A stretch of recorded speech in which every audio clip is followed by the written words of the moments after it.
Oye, ¿alguna vez se pusieron a pensar en cómo se relacionan la economía, la política y los valores tradicionales? Oh, la barrisca.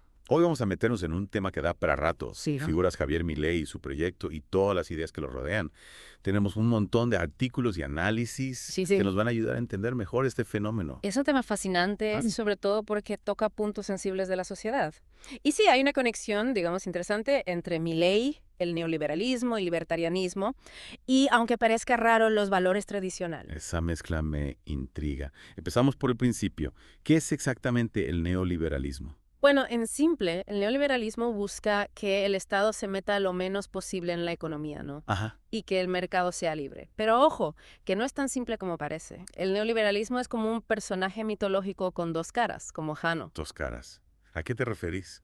Imagínate, por un lado, el neoliberalismo parece moderno, recopado con la innovación y el progreso. Pero por el otro se apoyan ideas más conservadoras, como la importancia de la familia y la religión. Es como si quisiera modernizar todo, pero usando herramientas viejas. Es como querer tener lo mejor de dos mundos, ¿no? Exactamente. Y algunos análisis lo describen como un intento de adaptar la sociedad al mercado, pero usando la tradición y la familia como herramientas de control. ¿Y cómo entra la familia en todo esto? Acá se pone interesante. Para el neoliberalismo, la familia no es solo un espacio de amor, sino una empresa donde se acumula capital humano. Es decir, los hijos son como inversiones a futuro. Mira vos, qué pragmático. Claro, y estratégico. Bueno, Pénsalo así. Al darle tanta importancia a la familia como unidad individual, le sacan fuerza a los movimientos sociales que buscan, por ejemplo, la liberación de la mujer o la diversidad. Vuelven a la familia tradicional como el único modelo válido. entonces se crea como una burbuja donde cada uno está en la suya y no se cuestiona el sistema. Sí, algo así. Y esto nos lleva al libertarianismo, que vendría a ser como el primo más radical del neoliberalismo. Más radical.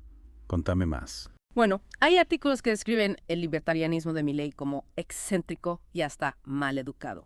Buscan un estado mínimo, casi inexistente. O sea que si el neoliberalismo busca un Estado mínimo, Milei que busca en última instancia.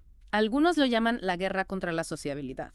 Apunta a desmantelar cualquier forma de organización colectiva. Suena fuerte eso. ¿Por qué esa bronca con lo colectivo? El neoliberalismo en general confía de la participación de la gente en la vida pública. Lo ven como un obstáculo para el progreso. ¿Y cómo se ve esa guerra contra la sociabilidad en la vida real? Un ejemplo clarísimo son las cosas que dijo Milei en Davos cuando atacó al feminismo y los movimientos por la diversidad. Sí, me acuerdo de la polémica que armó. Pero hay que ir más allá del escándalo.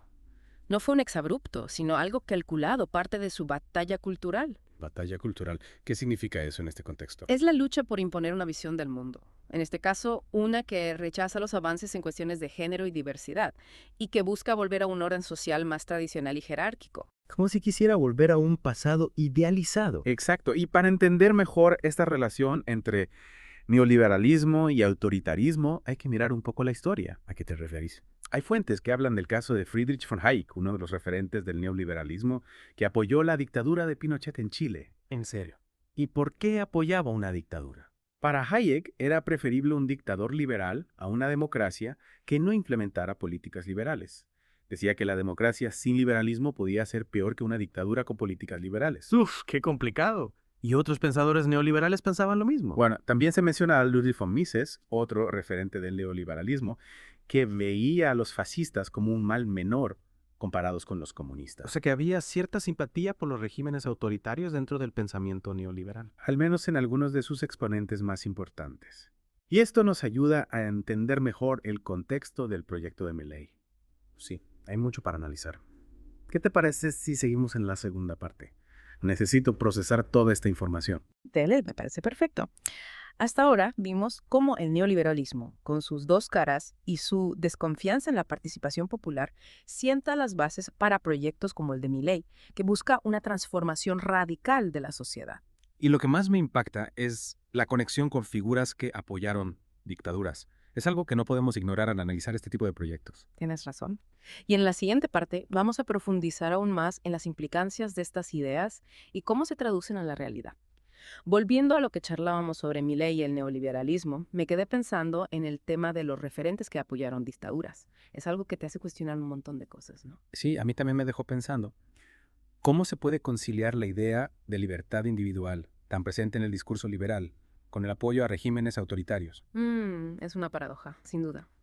pero las fuentes que estuvimos leyendo nos ayudan a entenderlo un poco mejor. Para figuras como Hayek, la libertad individual se centraba principalmente en lo económico. Mientras el mercado fuera libre, el sistema político pasaba a segundo plano. O sea que la libertad política no era tan importante como la libertad económica. Interesante. Exacto. Y eso nos lleva a una pregunta clave. ¿Qué tipo de sociedad se construye cuando se prioriza la libertad económica por encima de todo lo demás? Esa es una pregunta difícil, ¿no? ¿Qué dicen las fuentes al respecto? Bueno, en los artículos que analizamos describen el proyecto de Milei como una destrucción de toda forma de sociabilidad colectiva. Esa frase ya la mencionamos antes, pero ahora cobra más sentido. Si se elimina la participación ciudadana, si se debilita el Estado, ¿qué nos queda? Queda el individuo solo frente al mercado. Y en ese escenario, la desigualdad y la injusticia social pueden crecer muchísimo. Claro, porque sin un Estado que regule, que proteja a los más vulnerables, los que tienen más poder, se imponen. Tal cual. Y acá es donde la batalla cultural que mencionábamos antes juega un papel importante. ¿En qué sentido? A promover valores tradicionales, al enfocarse en la familia como una unidad aislada, se desincentiva la solidaridad y la cooperación entre las personas. Se crea una sociedad fragmentada donde cada uno se preocupa solo por sí mismo. Es una estrategia que beneficia a los que ya tienen poder. Sin duda. Al debilitar la cohesión social se reduce la capacidad de la gente para organizarse y reclamar sus derechos. Y volvemos a la idea de la libertad individual. En este contexto, la libertad se convierte en un privilegio de unos pocos. Es así. La libertad de elegir, de consumir, de emprender se convierte en la única libertad que importa.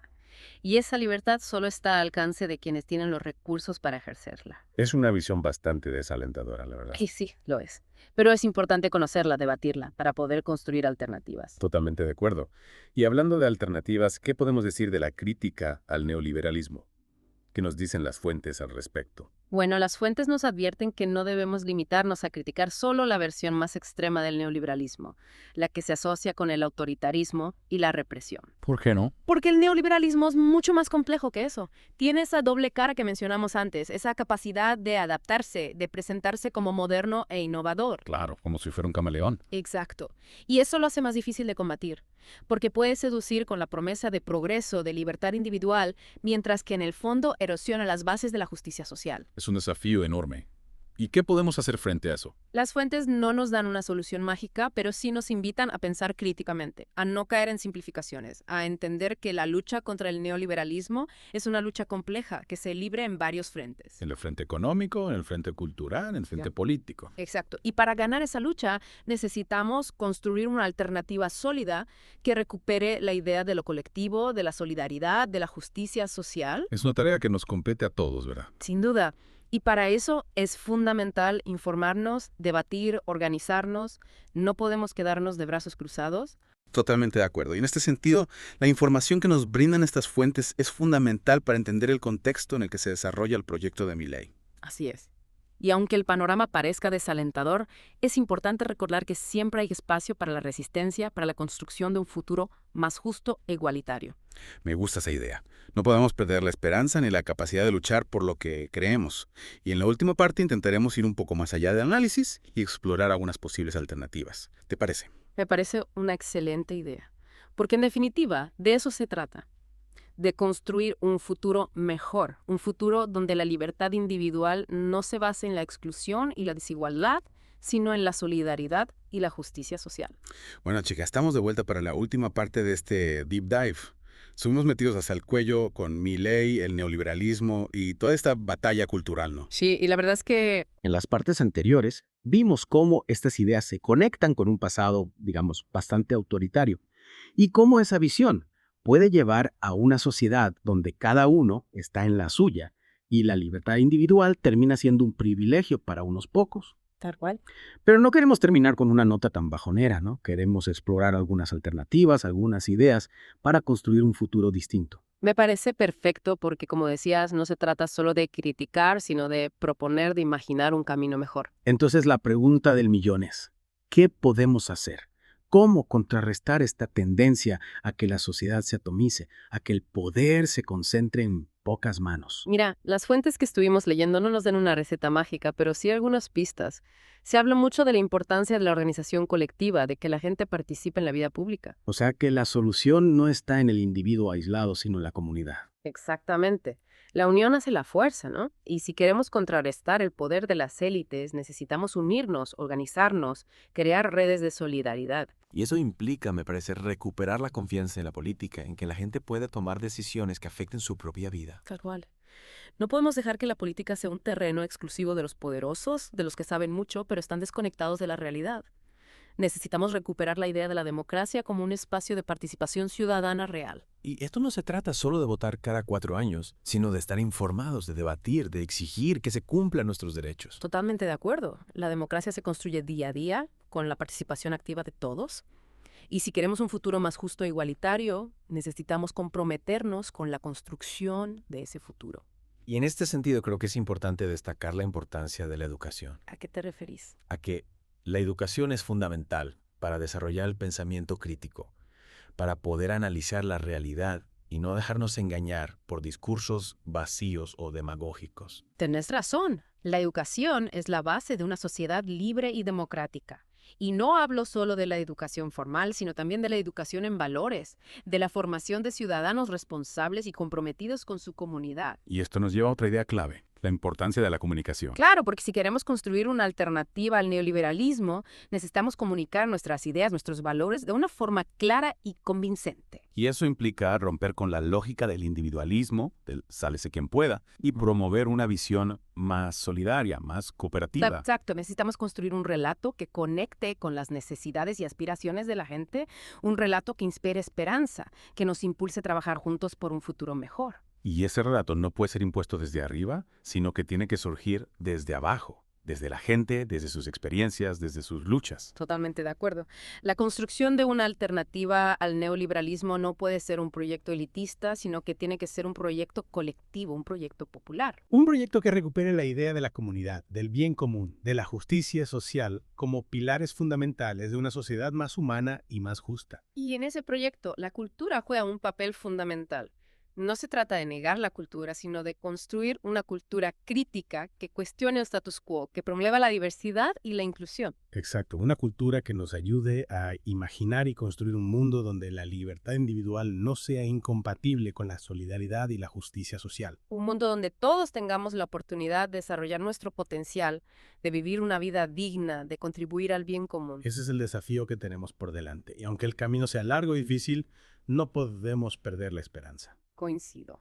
La lucha por un futuro mejor es una lucha que vale la pena dar y este Deep Dive es un pequeño aporte de esa lucha. Gracias por acompañarnos en esta inmersión profunda. Esperamos que haya sido un espacio de reflexión, de debate, de inspiración. Y los invitamos a seguir pensando, a seguir buscando, a seguir construyendo juntos un futuro más justo e igualitario. Gracias por escuchar Geopolítica, un podcast de Enrique Aureli. No olvides, apoya económicamente y comparte nuestro trabajo. Hasta la próxima.